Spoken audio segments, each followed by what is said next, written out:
Programme میں ایک بار پھر خوش آمدید۔ بلوچ صاحب، یہ جو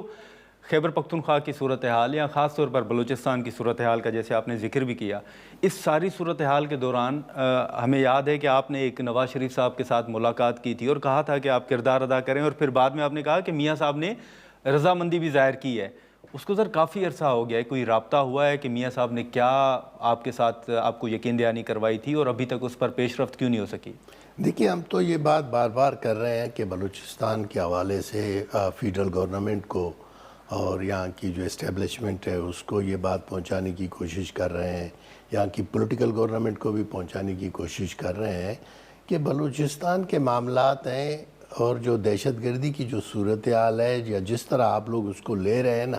اس سے وہ معاملہ ٹھیک نہیں ہو رہا ہے۔ ٹھیک ہے، اس کے لیے آپ نے جو پولیٹیکل اسپیس آپ نے ختم کر دی ہے نا، دیکھیں کے پی کے کا اور ایشو ہے، کیونکہ کے پی کے میں جو معاملات ہیں نا وہ پولیٹیکل ہے، دو گورنمنٹوں کے درمیان ہے، اور دہشت گردی بیچ میں وہ الگ سا ایک ایشو بن گیا ہے نا۔ بلوچستان میں تو صورتحال اور زیادہ گمبھیر ہے نا، اس طرح کی صورتحال نہیں ہے۔ بلوچستان میں جو پولیٹیکل اسپیس ہی، جو پولیٹیکل پارٹیز ہیں وہاں کے،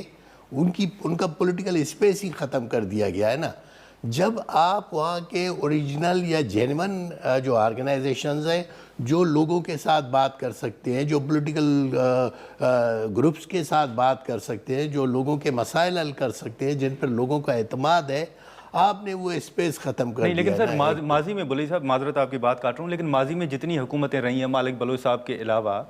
ان پر بڑے سوالات بھی اٹھے، آپ لوگوں نے بڑی تنقید بھی کی، لیکن ابھی تو وہاں پر پیپلز پارٹی کی حکومت ہے، تو آپ سمجھتے ہیں کہ پولیٹیکل اسپیس ابھی بھی نہیں ہے؟ دیکھیں، بلوچستان میں نہ پیپلز پارٹی کی حکومت ہے عملاً، نہ مسلم لیگ نون کی حکومت ہے، نہ باپ کی، ان تینوں کی مشترکہ حکومت ہے، اور بلوچستان میں کوئی پولیٹیکل پارٹی وہ حکومت نہیں کر رہی ہے۔ وہ ایک ہی لوگ ہیں نا، اگر ان کو آپ باریکی سے دیکھیں گے نا تو پولیٹیکل پارٹیز میں وہ جو مسلم لیگ میں تھے وہ ابھی پیپلز پارٹی میں ہیں، جو پیپلز پارٹی میں تھے وہ مسلم لیگ میں ہیں، جو باپ میں تھے وہ ابھی پیپلز پارٹی میں ہیں۔ ایز سچ پیپلز پارٹی کی بنیادی جو آرگنائزیشن ہے، جو ہم سمجھتے ہیں، جس طرح سندھ کی ہے، جس طرح دوسرے جگہ جو پیپلز پارٹی کی اپنی آرگنائزیشن ہے، اپنے لوگ ہیں نا، بلوچستان میں تو قسطوں پر لیے گئے لوگ ہیں نا، ان کو انہوں نے جب کہیں اور سے اٹھایا ہوا ہے نا، وہ بنیادی طور پر پیپلز پارٹی کی میں نہیں سمجھتا ہوں کہ بلوچستان میں حکومت ہے۔ اسی لیے پیپلز پارٹی کو ان معاملات میں زیادہ کیئر کرنا چاہیے، کیونکہ ان حکومتوں کی ناکامی کے جو اثرات ہوں گے نا وہ براہ راست ایک پولیٹیکل پارٹی پہ پڑیں گے، جس کی جمہوریت کے لیے بہت بڑی قربانیاں ہیں، بی بی نے دیے، ذوالفقار علی بھٹو نے دیے، جنہوں نے آئین دیے، جنہوں نے اس ملک کو ایک نظام دیا ہے نا، ان کی تو بہت زیادہ بڑی ذمہ داری ہے۔ تو بلوچستان میں بنیادی طور پر یہ جو دوسری جگہوں سے ہماری بڑی بڑی پارٹیاں جو لوگ لیتے ہیں نا، تو اس سے یہ ہوتا ہے کہ ان کا جو اپنا ایک پولیٹیکل ایک نیریٹیو ہے، ایک سوچ ہے، ایک حمل ہے نا، وہ متاثر ہوتی ہے۔ ابھی مسلم لیگ بلوچستان میں کچھ اور ہے، اور مسلم لیگ جو ہے پنجاب میں کچھ اور ہے۔ تو یہ صورتحال ہے نا بلوچستان میں۔ دیکھیں، ان کو چاہیے، ان پولیٹیکل پارٹیز کو، بلوچستان والوں کو نہیں، جو بلوچستان کے جو بنیادی طور پر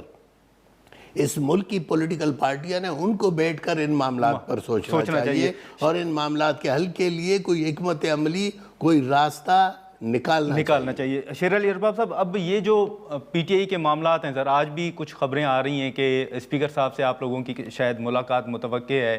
پھر حکومت یہ کہہ رہی ہے کہ اگر آپ خان صاحب سے ملاقات کرنا چاہتے ہیں تو پھر آپ کو ایک ایفیڈیوٹ جمع کروانا ہوگا کہ آپ ملاقات کے بعد باہر آ کر سیاسی گفتگو نہیں کریں گے۔ تو یہ جو آفر ہے حکومت کی، آپ سمجھتے ہیں کہ اس پر عمل درآمد ہو سکتا ہے؟ دیکھیں، حکومت کی کوئی آفر ہے سچ نہیں ہے، حکومت کا اختیار ہے ہی نہیں۔ ایک چیز میں آپ کو بتاؤں اسپیشلی، اور یہ آئرن یہ ہے کہ یہ اب ہماری ساتھ پہلی دفعہ ہوا ہے، باقی پارٹیوں کے ساتھ دو تین دفعہ ہوا ہے۔ جو پارٹی اسٹیبلشمنٹ کے خلاف ہوتی ہے، یا there is a rift between a political party and establishment, وہ آپ 70s کی پیپلز پارٹی دیکھ لیں، یا اس کے بعد 90s میں 2000 میں پی ایم ایل این دیکھ لیں، یا ہم دیکھ لیں، ان کو دو چیزیں ضرور کہا جاتا ہے، ایک دہشت گرد، ایک سیکیورٹی رسک، ٹھیک ہے نا؟ لیکن ہم لوگ سیکھتے نہیں ہیں۔ وہی چیز خان صاحب کے ساتھ ہوا، جو بے نظیر صاحبہ کے ساتھ ہوا تھا، جو فاطمہ جناح صاحبہ کے ساتھ ہوا تھا۔ تو یہ تو بڑا آسان ہے آپ کسی کو سیاسی طور پہ بیلٹ پہ نہیں ہرا سکتے, آپ اس کو دہشت گرد کہہ دو. دوسری جو ابھی آپ نے بات کی ہے, ٹھیک ہے, میں آپ کو دوبارہ کہتا ہوں, جو میں ہر پروگرام میں کہتا رہا ہوں, خان صاحب کی ملاقات کا اختیار نہ پنجاب حکومت کے پاس ہے نہ ہی فیڈرل حکومت کے پاس ہے. ناظرین یہاں پر ایک مختصر سا بریک لیتے ہیں اور بریک کے بعد گفتگو کو آگے بڑھاتے ہیں.